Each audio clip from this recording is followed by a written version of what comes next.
Programa Café com Resenha. Oferecimento Santé, planos de saúde, o seu bem mais seguro. E Cafeteria The Best Coffee, o melhor café da cidade está aqui.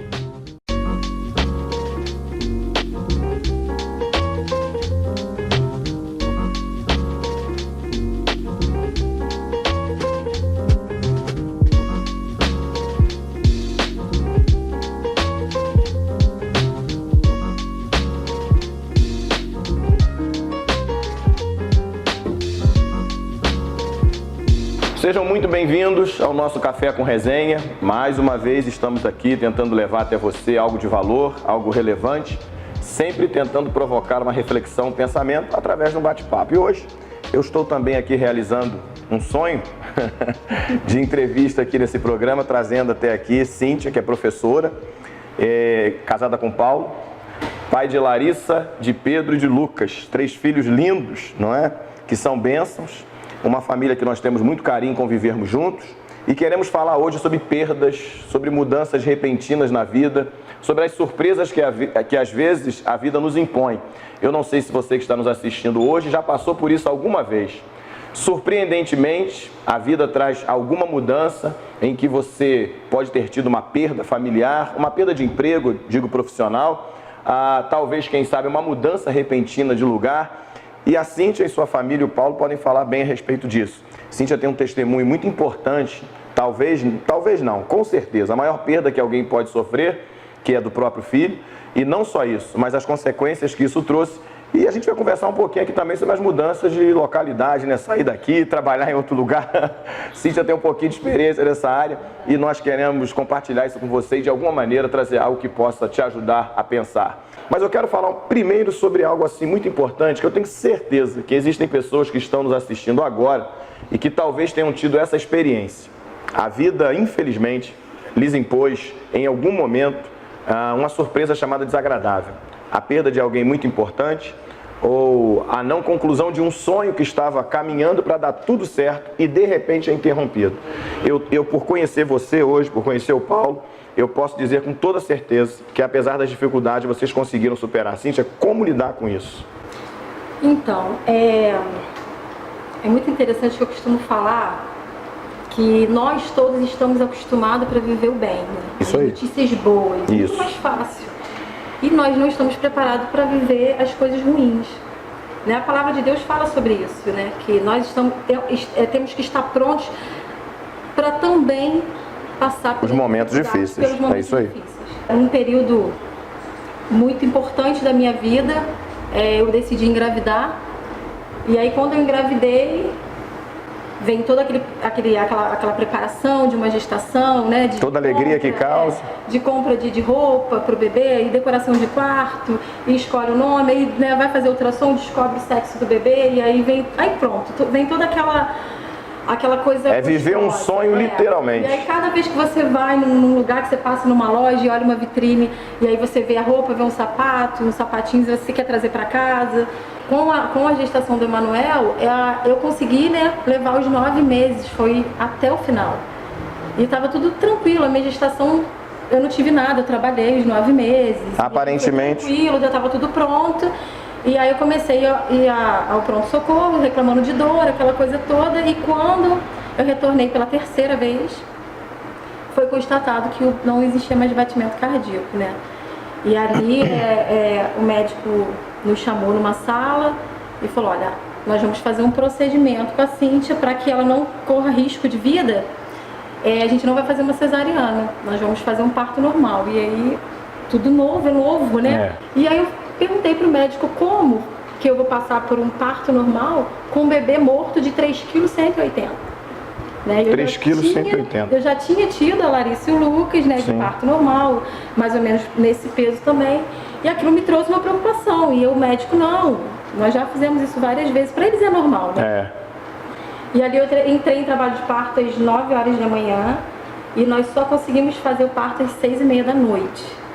Então eu fiquei num trabalho de parto, com a experiência de já ter tido, né, a Larissa e o Lucas antes, e a expectativa de que você tá sentindo toda aquela dor, mas que na hora que você vê o bebê, acabou. Aí você esquece daquilo tudo que você sentiu. Então, ou seja, foram várias emoções, né? Porque você foi até o 9º mês. Até o 9º. O parto sendo feito normal, no entanto, você sabia que ao ver a criança, ela não tinha mais vida. Não tinha mais vida. Emanuel não tinha mais vida. E aí, quando eles conseguiram fazer, né, o parto, induziram com medicação, mas foi todo esse tempo, né, o dia inteiro em trabalho de parto. E aí eu tinha uma esperança de que aquilo tudo poderia mudar, porque o meu corpo, ele reagia como se estivesse expulsando, né, já. Sim. Então ele contraía. E eu falava pro Paulo assim, olha, eu tô sentindo contração. E aí vinha contrair, então eu sentia o bebê embolando, eu falava assim, ó, eu acho que eles estão enganados, eu acho que essa criança tá viva. Então você acreditava que ela estava viva? Eu acreditava. O Paulo não saiu de perto de mim nem um segundo. Isso o dia inteiro em que o Emanuel iria nascer? O Paulo falava assim, não crie expectativa. Eu falei assim, ele está vivo. Você acreditava nisso? Eu acreditava que ele estava vivo. E aí, no momento que conseguiram tirar o bebê, houve um silêncio, né? Naquela sala onde a gente escuta o choro. Que o choro tão esperado. Aquela sala já é uma sala fria, né? As mulheres sabem muito bem disso. Já é uma e sala... tudo que uma mãe quer ouvir é o choro. Interessante que depois que a criança nasce, tudo que a mãe pede para não ouvir de madrugada é o choro. Mas nesse momento, tudo que ela quer ouvir é o choro. Se não chorar, a mãe já... E ali tudo que você queria era o choro. E aí houve aquele silêncio absoluto. E aí eu ainda fiquei assim, olhando a enfermeira, né, levando o Emanuel, colocou ele embrulhadinho numa manta e colocou ele em cima de uma balança. Eu lembro muito bem assim do pezinho dele pendurado. Você chegou a ver o rosto? Eu não vi o Emanuel. Assim, eu vi somente esse momento que eu tô relatando agora. Eles saíram, a família logo providenciou o velório. E quando eu tive coragem de pedir para ver, eles já tinham levado para fazer o velório do bebê. A minha família, né, muitos amigos, assim, muitos amigos mesmo, fizeram esse momento do velório. E aí no dia seguinte teve o enterro, muita gente foi no enterro do Emanuel, muita, assim. E você sabe que eu não sendo teresopolitano, não tendo nascido aqui, nem morei aqui tanto tempo assim, mas eu já conhecia a tua história, né? Ela hoje até é comentada, porque realmente foi uma história que mexeu com muitas pessoas. É lógico que tem gente assistindo agora que sabe também de outras mães que perderam. Mas como tudo aconteceu, né, cada história tem a sua própria história, e cada um sabe o que viveu na sua história.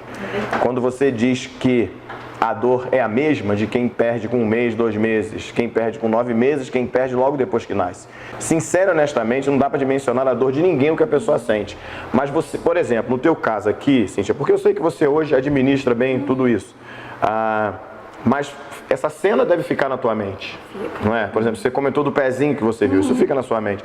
Como lidar com isso depois? Primeiro conta o que aconteceu com você, né? Como você ficou, as consequências que tiveram essa perda. E depois vamos tratar aqui como reagir a tudo isso, porque você é um exemplo de reação. Então, aí logo depois dessa perda, foi aonde eu fiquei com uma depressão. Isso. Uma depressão pós-parto. E tive síndrome do pânico e anorexia nervosa. Então você desenvolveu as 3 coisas, a depressão, a síndrome do pânico e a anorexia. Isso constatado pela medicina, médicos na cidade, né? E assim, tudo que eu tive o Paulo tinha também. Ele foi diagnosticado com as mesmas coisas. Ou seja, o que você sentia, ele sentia também. Tudo que eu sentia, ele sentia. Então, Gênesis 2:24, uma só carne ali, se cumpriu literalmente. E aí nós ficamos 1 ano, né, com esse quadro de depressão. Eu cheguei a 42 quilos. 42. O Paulo emagreceu muito também.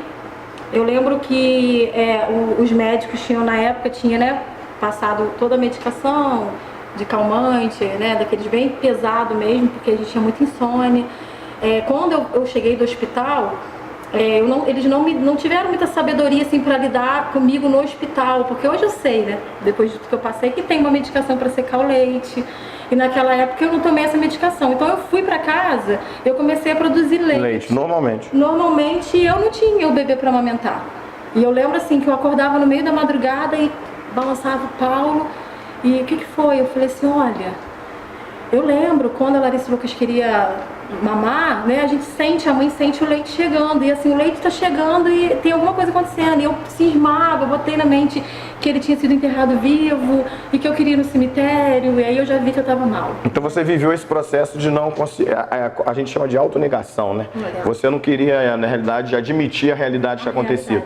Porque, assim, Cíntia, eu já disse isso aqui em outros programas, a gente já tratou aqui de depressão, inclusive, tratamos de suicídio, inclusive até de pastores. E eu conversava com você aqui um pouquinho antes do programa. A grande questão hoje que preocupa a gente é a seguinte: é uma época de muitas doenças emocionais, muitas. Sobretudo pelo tipo de vida que nós estamos levando hoje. Essa vida competitiva, essa vida de pressão o tempo todo, eu costumo dizer que não está fácil para absolutamente ninguém. Ao mesmo tempo em que essas doenças elas crescem muito, se avolumam, ao mesmo tempo também existe um modismo.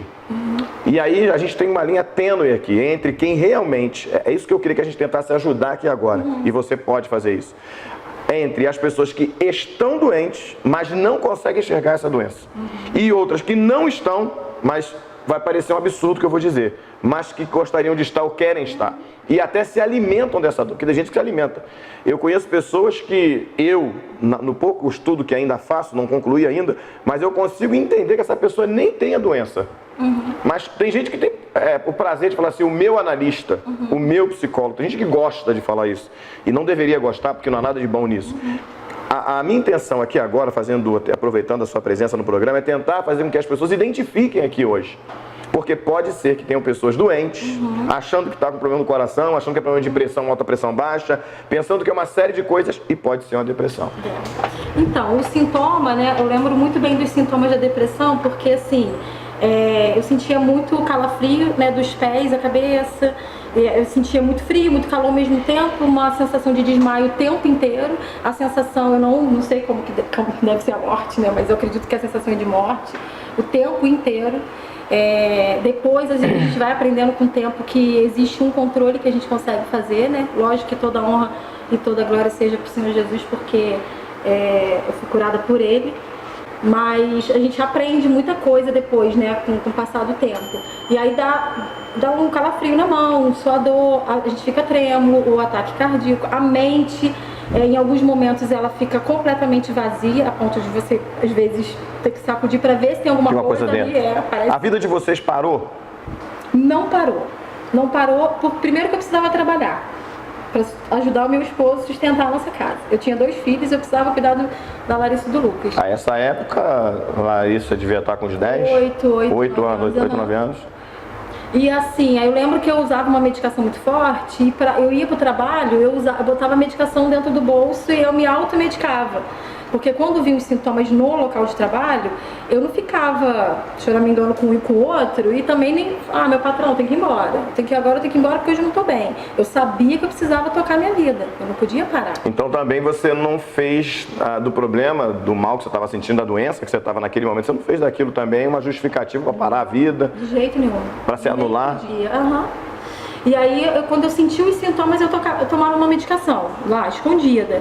Daqui a 3 horas eu tomava uma medicação de novo. Então, assim, o espaço entre uma medicação e outra é 8, né? Então, eu tomava de 3 em 3 horas, assim. Mas aí deixa eu te fazer uma pergunta dentro do que você está falando aqui. Mas quando que você entendeu que você precisava sair da depressão, reagir para sair? Quando que você conseguiu entender isso? Quando eu percebi que tudo em volta, ao meu redor, os meus filhos, o meu trabalho, o meu esposo, porque quando a gente fica com depressão, se a gente não reagir, a gente não estraga só a nossa vida, mas estraga a vida de todo mundo. Atinge todo mundo. Atinge todo mundo. Tanto é que o momento da minha cura, a cura veio no momento que eu estava sozinha com o Senhor Jesus na sala. Deus me curou na sala da minha casa. Então foi num dia instantâneo? Então foi Deus? Foi. Eu vou ser bem sincera, né? Diante de vocês. Eu fui a médico, eu fui a um monte de lugar e eu não consegui encontrar uma resposta, uma cura. E eu falava assim, poxa, não é possível. Eu tenho certeza que Deus vai me curar, que Jesus vai me curar. E eu deitei no tapete da minha sala e coloquei no rádio e estava dando uma pregação sobre a mulher do fluxo de sangue. E quando a pregação estava chegando no final, eu já estava chorando muito. Naquele momento eu orei a Deus e falei, Senhor, da forma que o Senhor curou essa mulher, eu também quero ser curada. E eu me lembro assim, perfeitamente, gosto de fazer umas coisas assim meio doida, mas funciona. Eu sei que funciona. Eu lembro que eu deitada no tapete da minha sala, eu fiz assim com a mão, né? Como a mulher do fluxo de sangue fez. Como se tocasse na orla. Eu falei, tu tá aqui, tu tá na minha sala, não tenho dúvida disso. Eu senti a presença dele ali muito forte. E eu fiz esse movimento com a mão. Eu falei assim, eu quero tocar nas tuas vestes assim como ela foi curada. E ali foi uma experiência sobrenatural. E eu me levantei daquele lugar, o Paulo estava no banheiro tomando banho, e eu batia na porta. E ele não entendendo nada, eu, Paulo, eu fui curada. E foi assim, muito rápido, eu tinha uma certeza da que você estava curada. Não houve dúvida. E eu falei assim, eu fui curada. E ele abriu a porta, espera aí, deixa eu terminar, que eu quero saber disso aí. Foi tão interessante que ele me abraçou e ele falou assim pra mim, uma vez que você está curada, eu tenho certeza que você é curada. Os dois estavam curados. Na realidade foram duas reações de fé. E aí a gente pode até entender o seguinte, né? Eu sei que diante de uma dor tão grande, parece que a gente está simplificando, muito pelo contrário, que só você sabe. Nós estamos num programa que tem tempo contado para terminar. A gente tenta ser objetivo aqui, mas todas as dores têm o seu próprio valor. E o interessante é que você perdeu o Emanuel no sentido da vida física, mas espiritualmente ele está vivo até hoje. Porque eu tenho certeza absoluta que nesse momento tem pessoas que estão nos assistindo que o teu testemunho pode servir para a vida dessas pessoas. Nós estamos falando sobre perdas, não é? E as pessoas têm perdas. Eu, até agora, esses dias, por estudo, né, até por uma mensagem que eu vou pregar, quando Jesus fala a Nicodemos que era necessário que Jesus fosse levantado, assim como a serpente foi levantada no deserto por Moisés, na passagem de Números capítulo 21, Jesus sempre foi a cura. O que você disse aqui é a fé que nós precisamos ter, que ele já foi levantado, já foi erguido na cruz do Calvário. Quando ele morreu na cruz, Isaías 53 vai dizer que ele levou sobre si, sobre ele próprio, as nossas doenças, as nossas feridas, né? O castigo que nos traz a paz estava sobre ele. Ou seja, ele foi castigado para que nós tivéssemos paz hoje. Essa paz que excede ao entendimento. As pessoas precisam entender isso e fazer o que você fez. Na realidade, você teve um ato de fé, né? A pergunta que eu te fiz, no momento que você entendeu que tinha que ser curado, você fez uso da melhor maneira de ser curado, do meio mais eficaz de receber a cura hoje, que é Cristo. De maneira alguma, e até porque eu trago aqui psicólogos, inclusive até a doutora Tânia, um abraço, porque ela vai assistir o programa, ela está aqui hoje, mas por questões, né, de responsabilidade dela, de trabalho, familiares e tal, ela não pôde estar. Mas a Tânia já esteve com a gente aqui várias vezes, outros psicólogos já esteve com a gente aqui. Alguns programas atrás, a doutora e pastora Luzia esteve conosco aqui, é uma psicóloga, dona de uma clínica na Baixada de Psicologia. Então, nós reconhecemos o valor do profissional, até porque quem dá o conhecimento a ele é Deus. Mas não há meio que seja mais eficaz para a cura do que Jesus Cristo, do que a palavra dele, não é isso?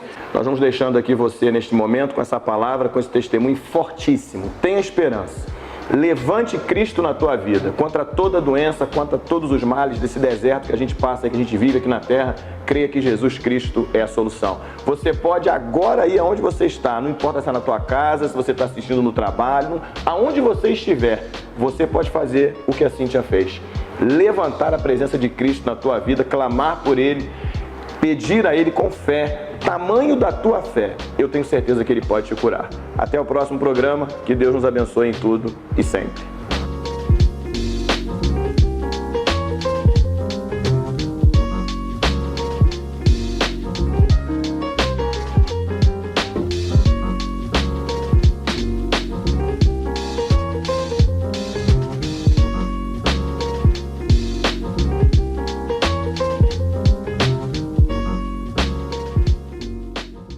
Conheça a The Best Coffee, onde você pode saborear uma infinidade de doces, salgados, sanduíches e, principalmente, uma grande variedade de cafés. Além disso, temos um espaço aconchegante, onde você pode fazer o seu lanche e tomar o seu café com conforto e bem-estar em um ambiente super agradável.